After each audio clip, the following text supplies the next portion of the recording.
Sekarang ini sangat mengecewakan, tetapi saya betul-betul minta maaf. Saya sudah berjuang dengan mengorbankan segalanya, baik pikiran, materi maupun waktu.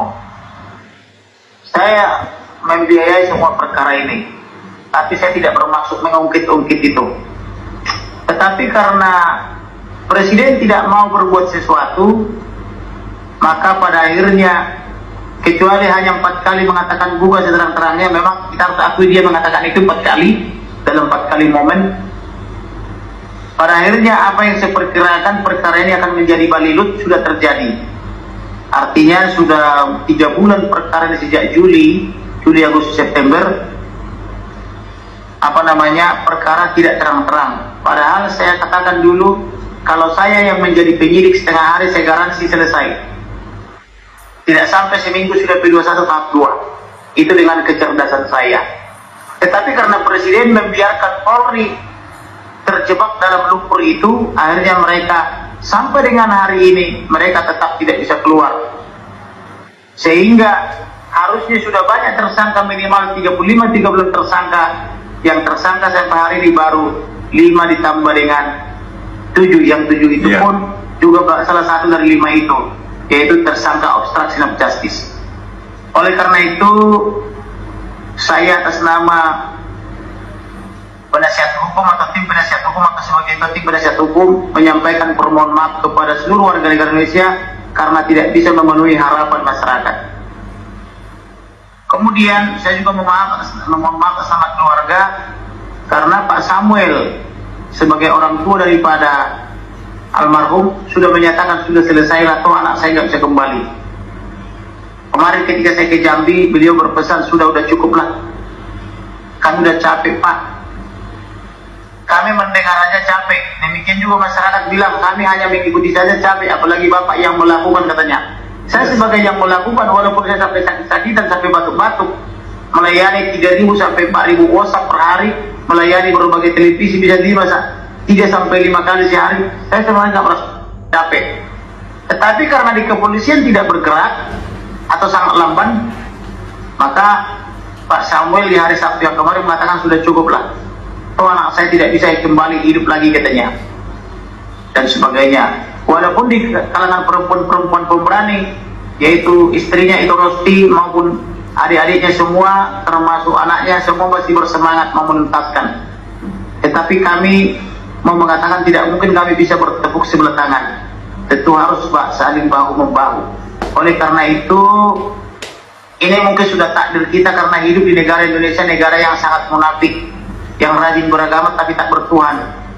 Jadi saya hanya mengatakan kita harus selamatkan Indonesia ini melalui suatu tindakan yang tepat, yaitu pada 2024 pilihlah pemimpin yang baik dan benar, yang bertanggung jawab, supaya Indonesia ini bisa kita benahi bersama.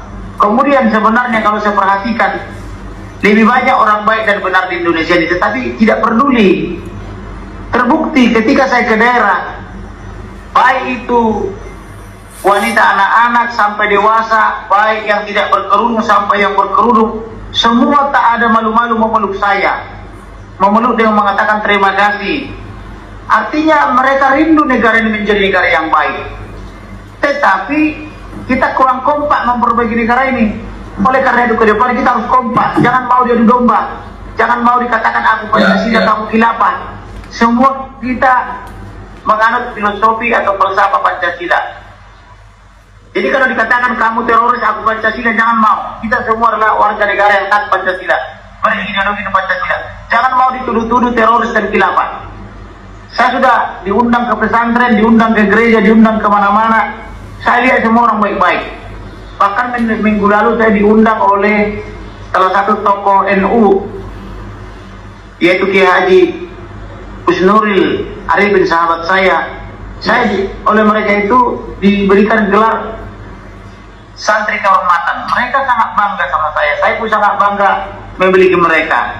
Oleh karena itu kita harus kompak, jangan malu dia didomba karena atas nama suku, agama maupun ras, supaya mafia itu kalah. Kita ini sebenarnya jadi domba mafia, dengan mengatakan sebagian Pancasila, sebagian lagi khilafah.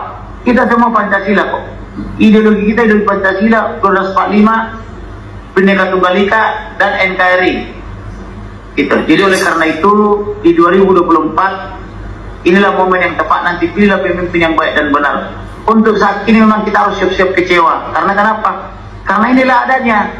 Kita semua tersandra oleh teroris, tersandra oleh mafia, tersandra oleh mafia hukum gitu loh. Oleh karena itu ke depan pendapatan kepolisian, pendapatan TNI, pendapatan ASN atau PNS harus kita perbaiki. Minimal 25 juta sebulan supaya mereka betul-betul mengabdi untuk negara ini. Mantap. Yang generalnya sampai ratusan juta kita bayar, daripada ada yang miskin tapi ada yang mengambil triliunan satu orang. Lebih bagus dibagi merata, kan begitu. Ibarat batu bara, barang Tuhan dibagi merata, katanya kan gitu kata orang Kalimantan. Jadi jangan ada yang kebagian, ada yang tidak kebagian, ada yang mengumpulkan untuk 100 turunan, tapi ada satu keturunan pun tak makan, kan begitu. Lebih bagus kita saling berbagi. Itulah yang bisa saya katakan untuk saat ini. Ya saya mohon maaf, ya kita siap-siap kecewa karena sampai dengan sore hari ini perkaranya hanya muter-muter di situ saja, dan presiden tidak melakukan apa-apa kecuali mengatakan buka seterang-terangnya sebanyak 4 kali. Tetapi belum ada action yang nyata dari presiden untuk menyelesaikan permasalahan yang membelit baik kepolisian maupun kejaksaan ini. Terima kasih, Tuhan memberkati. Iya, terima kasih.